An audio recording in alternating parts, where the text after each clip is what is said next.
नमस्कार, आप देख रहे हैं न्यूज 24। मैं हूं मानक गुप्ता। आज चाय वाला इंटरव्यू संदीप दीक्षित का। संदीप दीक्षित पूर्व लोकसभा सांसद हैं। इस बार अरविंद केजरीवाल के खिलाफ दिल्ली में चुनाव लड़ रहे हैं और आप जानते ही हैं पूर्व मुख्यमंत्री शीला दीक्षित के बेटे भी हैं। बहुत स्वागत आपका चाय वाला इंटरव्यू में संदीप जी। शीला दीक्षित को अरविंद केजरीवाल ने हराया था। आप अरविंद केजरीवाल के खिलाफ ही चुनावी मैदान में हैं। लोग कह रहे हैं कि आप अपनी मां की हार का बदला लेने के लिए चुनावी मैदान में उतरे हैं। नहीं, वो मेरे ख्याल से थोड़ा सा ज़्यादा स्वाभाविक है। लोग कहेंगे अगर आपकी टीम की या आपकी फैमिली का कोई किसी को हराता है तो आप एक तरीके से जब उनके खिलाफ लड़ते हैं तो होता बदला लेने के लिए।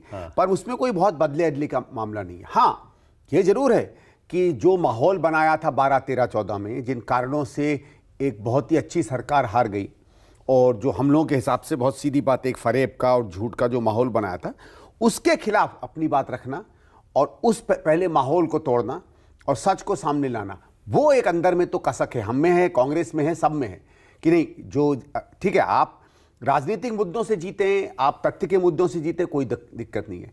पर आप बिल्कुल एक ऐसा माहौल खड़ा कर दें जिसके कोई सर पैर ना हो, तो फिर एक लगता है कि वो एक ऐसी चीज है जिससे हमें एक युद्ध करना चाहिए। मतलब वो शीला जी की हार आज भी चुभती है संदीप दीक्षित को?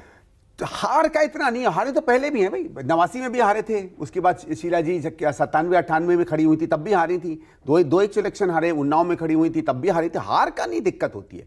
देखिए, अगर आप राजनीतिक कारणों से हारें या उन कारणों को जानें, लेकिन अगर आप कुछ करें, कुछ एक माहौल बने और उसको बिल्कुल झुटला के एक दूसरा एक तस्वीर बना दी जाए, तब लगता है कि ये चीटिंग थी, कि ये ठीक नहीं था। बेईमानी से हराया। बेईमानी से हराना नहीं, चीटिंग का एक मतलब केवल बेईमानी नहीं होता है। बट ये क्या कहेंगे उसको, आप चाहो तो बेईमानी कह सकते हो, लेकिन मैं ये कहता हूं कि उसके पूरे कैंपेन में ईमान नहीं था। Let's put it this way. Right.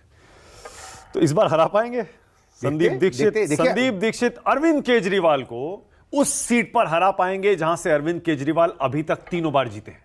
देखो साहब, ऐसा है, 2 चीज़ों पर कोई भी आदमी, खासकर जो मुख्यमंत्री वहाँ का जाता है, एक जो उसका अपना काम है, उसके भले उसमें 10% वोट एमएलए की परफॉर्मेंस देखे, 30%, 50%, मैं नहीं जानता।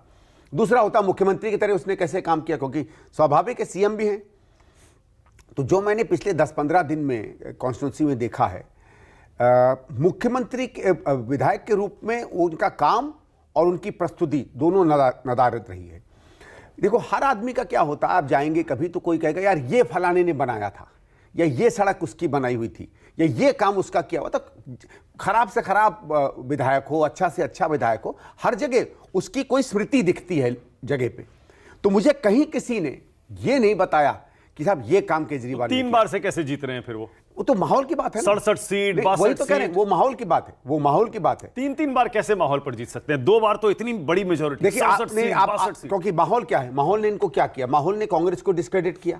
माहौल ने यह बताया कि कांग्रेस भ्रष्ट है, गरीबों के खिलाफ है, उसने कोई काम नहीं किया। वो जब आप माहौल बना देते हैं तो जो एंटी बीजेपी वोट है वो सिमट के एक पार्टी में रह जाता है। और हम लोगों को किसी कारण से भी अभी तक मौका नहीं मिल पाया अपनी बातें कहने का।